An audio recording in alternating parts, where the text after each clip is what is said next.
اچھا جی، آپ دیکھیں یہاں پہ اس بچے نے کتنی بڑی غلطی کی ہے، اور عموماً یہاں پہ بہت سے لوگ اس طرح کی غلطی کرتے ہیں۔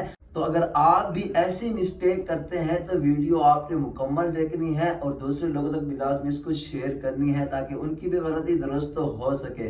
تو آپ چلتے ہیں ٹاپک کی طرف۔ اب دیکھیں اس بچے نے پڑھا اِنَّا أَنزَلْنَاهُ فِي لَيْلَةِ الْقَدْرِ، نہیں، اور اسی طرح بہت سے لوگ ایسی مسٹیک کرتے ہیں، ٹھیک ہے نا۔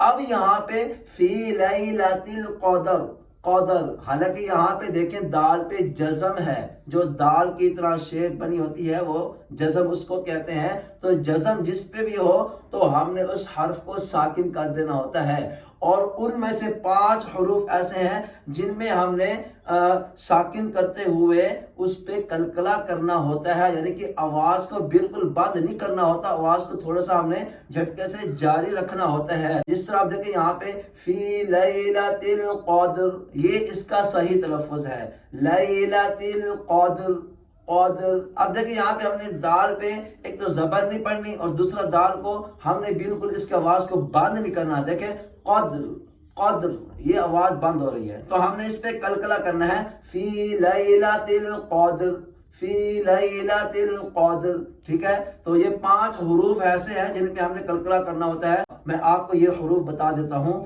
اس کا مجموعہ قطب جدن، یعنی کہ قوف، تو، با، جیم، دال، یہ جب بھی ساکن ہوں گے تو ہم نے ان پہ کلکلا کرنا ہے، ٹھیک ہے۔ امید ہے کہ یہ بات آپ کو سمجھ آ گئی کہ اللہ پاک عمل کی توفیق عطا فرمائے۔ جزاک اللہ۔